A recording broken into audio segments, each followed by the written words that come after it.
I've been so busy with projects out of the shop lately that I'm sort of starting to lose track of what day it is and what I'm supposed to be doing. But I think it's Sunday, and that means we're going to work on a hook today. And today I'm going to make a really simple hook. I know we make a lot of simple hooks, but we're going to do something to this one to make it a little bit more than just the most basic of hooks.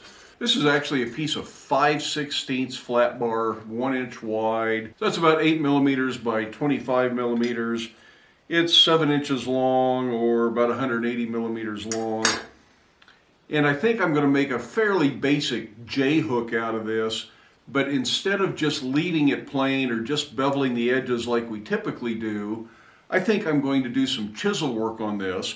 And by using just a basic hot chisel and a center punch, we can really add some interest to this hook, kind of jazz it up a little bit, make it something out of the ordinary. And I think that's worth looking into. We're just going to do some simple techniques, but you can take this as far as you want. You can make special punches, special chisels, just for doing some of this stuff. But this is just a simple straight chisel and a plain old center punch.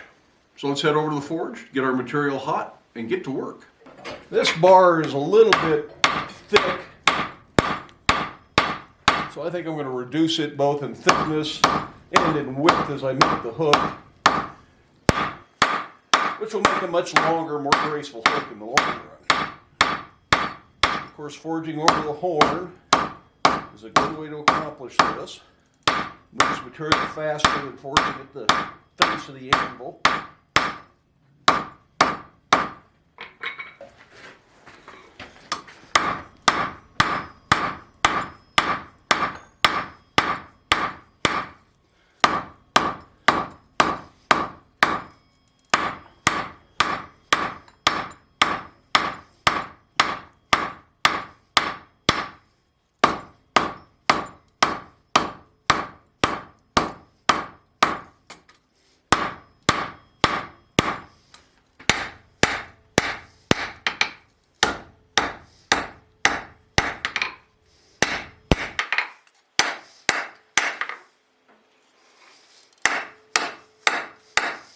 I think I'm going to let this end flare out a little bit instead of taking it to a point.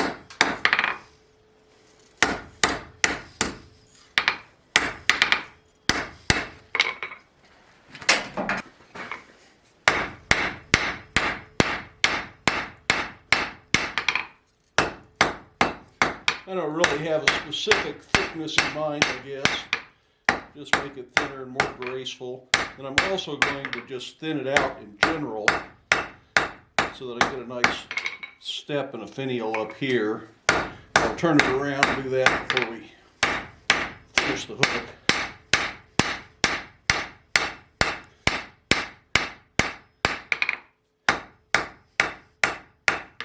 So one of the advantages to blacksmithing, if your piece of material isn't exactly what you want, you can change it.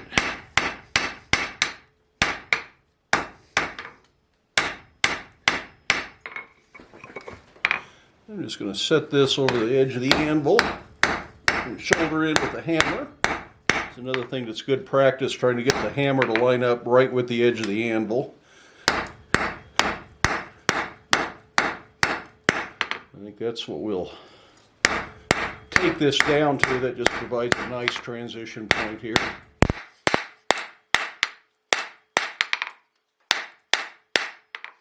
And we can finish drawing out the hook.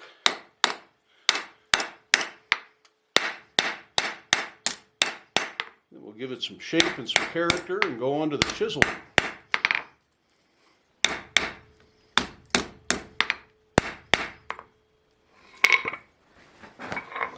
So I just want this parallel or slightly tapering through here and then flaring out at the end. It's just a matter of what you see in your mind artistically that you think this should look like.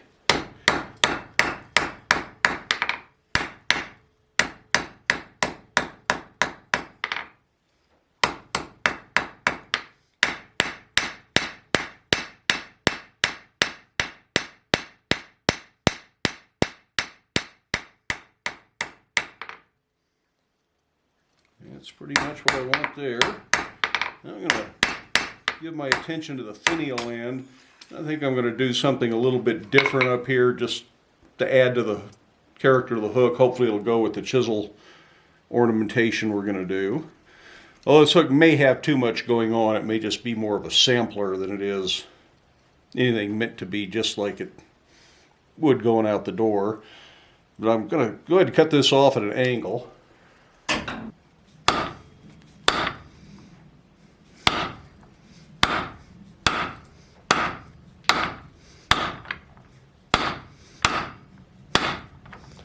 Remember not to cut all the way through if you can avoid it. It's hard on your hammer. If you're going to do that, get a brass hammer or something.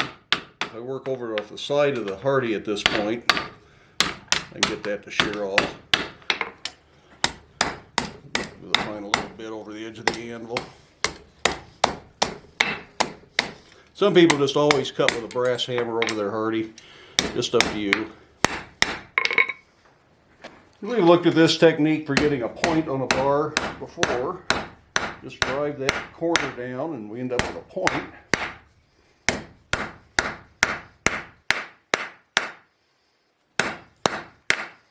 are a number of different things you can do with this. I'm going to use the cross peen and start drawing this out a little bit. I want something a little longer for this particular use, but I'm going to want to spread it here. So that'll be done this way. I just want that point out just a little bit longer.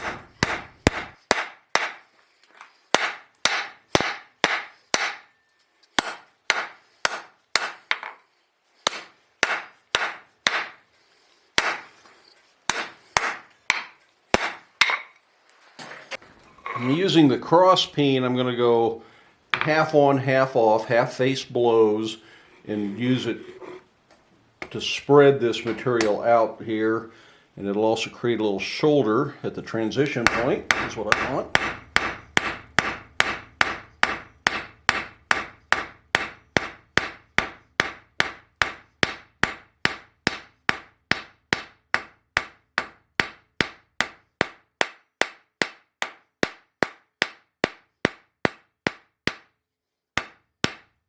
Switch to the face.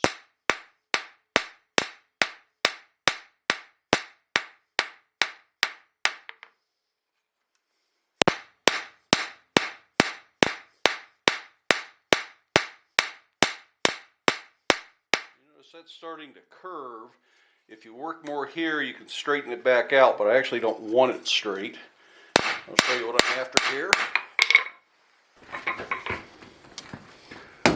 I'm going to sharpen that point up a little bit and continue to roll this around.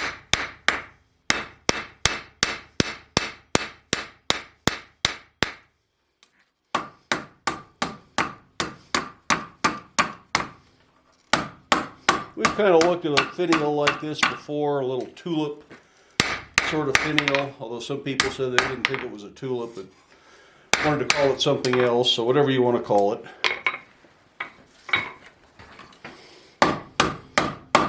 And if your curve on the inside isn't as clean as you might like, you can always come back with a half round file and clean that up, but I'm pretty happy with this.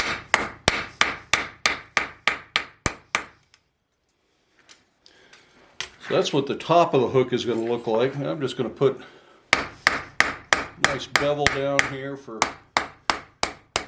this part of the hook. And then I'm going to let it cool and we'll lay out our chisel marks.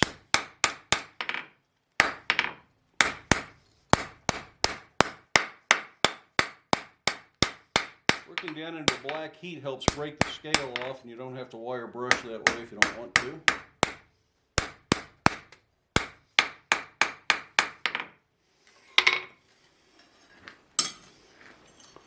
This is our blank, and we're just going to do some decorative chisel and punch work through here.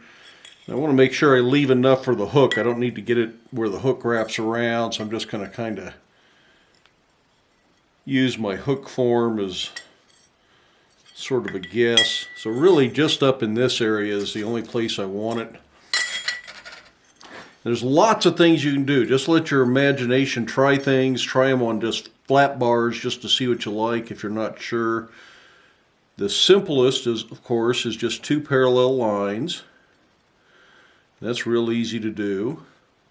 Now you can go a little bit fancier and do two further apart.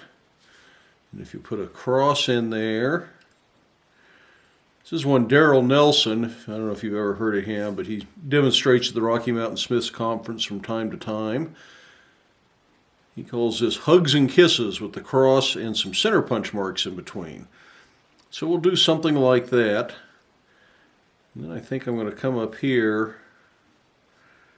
and this probably distracts from the hook just a little bit by having something radically different. So this is going to be kind of a sampler, not necessarily one you'd try to sell. But then I'm going to put not punch marks.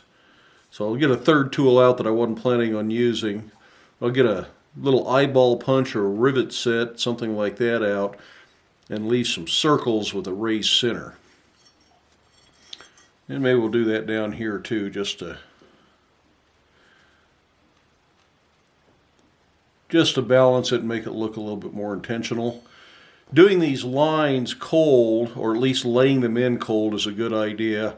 These center, or the eyeball punch or the rivet set pretty much has to be done hot to work right. But under the treadle hammer, you can do a lot of this cold.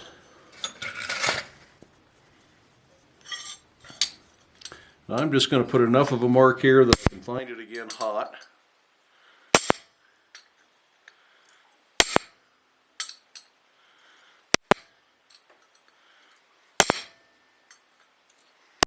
Remember, if your bar tapers, you can't use a square to lay these out. It's almost easier to do it by eye.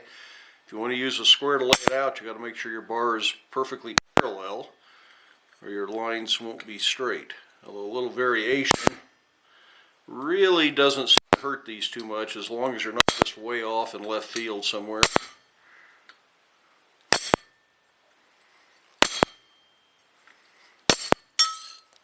That one's a little bit crooked. There could be some straightening of this when it's hot, but not much. A lot of times if you try to fix a line that's a little off, you end up really screwing it up. So be careful trying to fix stuff that may not need to be fixed.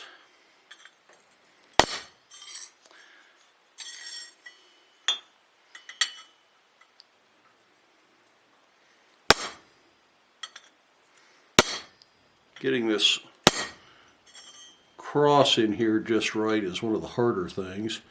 I'm not actually on my layout line, I missed it, so try and match my angle on both sides.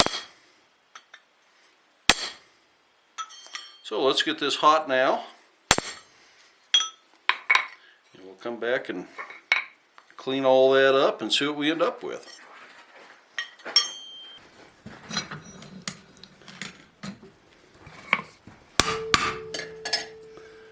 I'm going to go back to the chisel first. Kind of rock the chisel to straighten the lines out where I think it needs it, if it needs it.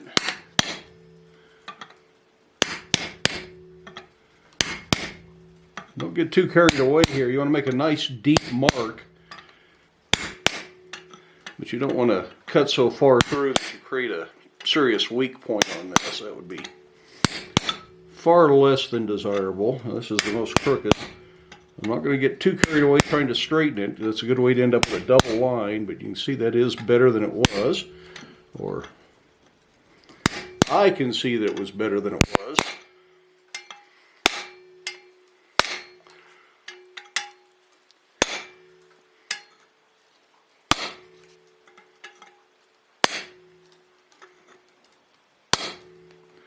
I'm going to go ahead and take another heat, then come back and we'll do the center punch marks and these three. I'm going to try and put 3 little circles. This is the punch I decided to use, and I think it fits pretty well in there. Be an interesting effect anyways.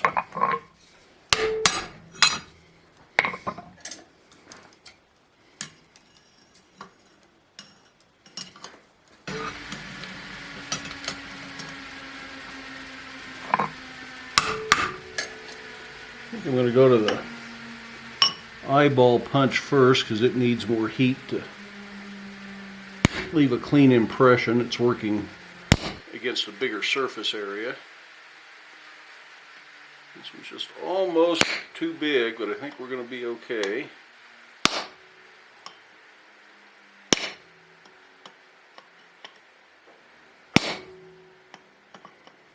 Of course, this has a domed inside like a rivet head.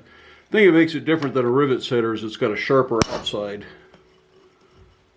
edge, so it digs in deeper without leaving a big flat spot.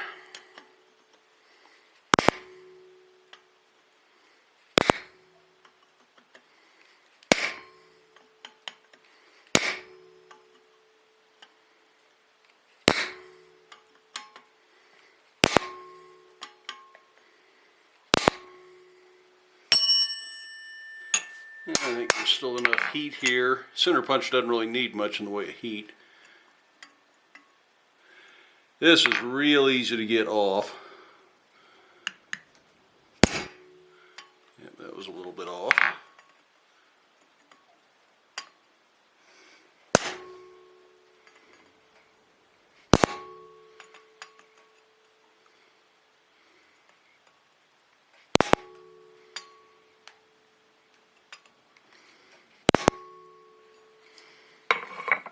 That's just a few little ideas. There's probably many variations of this. I'd like to say endless, but I'm sure it comes to an end at some point. So there you can see the patterns we ended up with. Might need a little filing right through here. It might have a sharp edge that bulged out there, so we might file that. I'm going to straighten my finial back out. Chiseling always bows things up a little bit. Straighten the back of the hook, and I think I'm going to drill the screw holes in there. Be careful not to mess up your chisel lines by hammering on them. Now let's actually make a hook. That was sort of the whole idea. I'm going to start just by putting a little roll over on that part there so that we can have a nice transition for our hook there. Yeah, like that. You just put whatever hook shape you like in there. I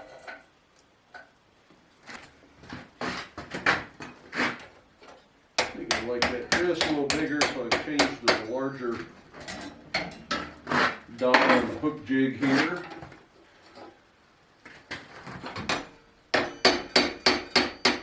One of the nice things about having options in the shop, you get to change your mind if you want to. I think I like that hook better.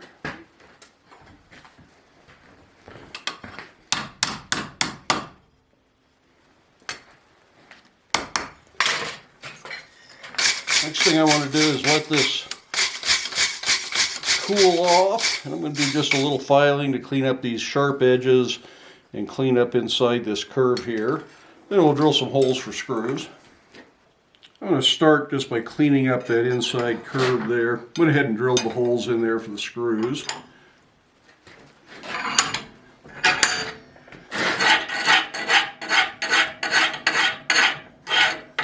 And I'm also going to put a little bit of a bevel towards the front. I think it'll look better.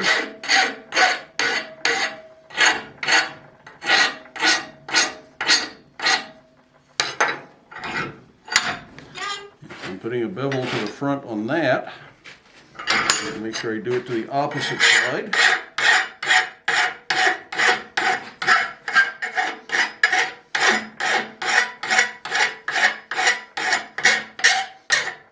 But it shouldn't take much filing to do that little bit.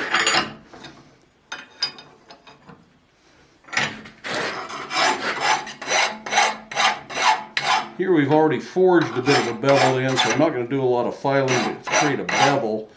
I'm mostly making sure there's no sharp edges, because that round punch pushes some material out and that can leave a little bit of a burr. You don't want anybody to cut themselves.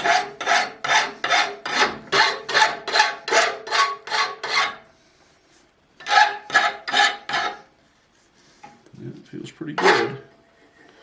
We'll check the whole hook while we're at it.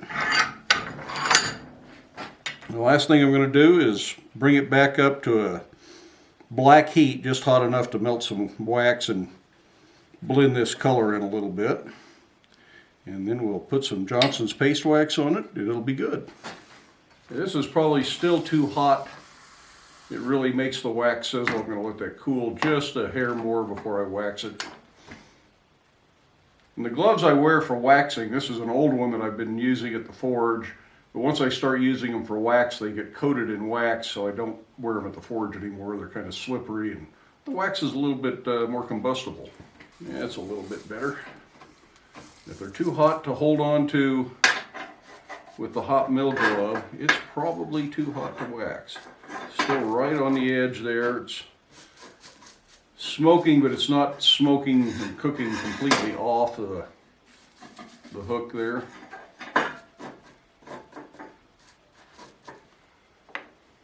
I'll let that cool just a little bit. Before the wax is completely cool, I wipe off any excess. And there is our finished hook. I actually think this came out okay. I think that kind of all goes together well enough that that's not such an oddball of just random designs. Although the top may be a little bit of an oddball, because what I envision this should have then is a little slot punch right through there that might make a nice little mouth for this, and then suddenly you've got a face element on there, kind of a Dr. Seuss space alien sort of a thing going on. At least that's the way I see it. Maybe that's not what you want. Maybe just put one screw hole in. Something for a single larger lag screw if you don't want to go with that. But I thought the eyes and the little curly top knot there might be sort of whimsical. Just depends on how you feel about such things. Now, as soon as you start getting away from straight chisels and just simple punches, you can do all sorts of things with tools that you make.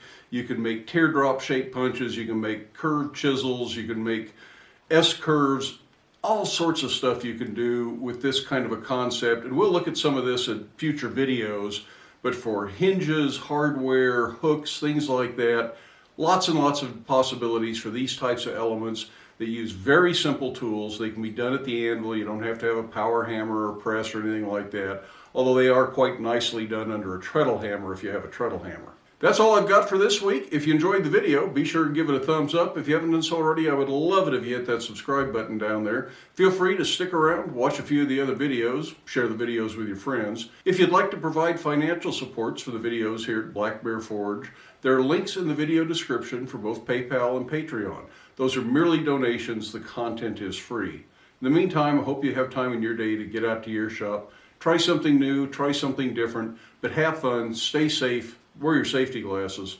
and we will see you for the next one.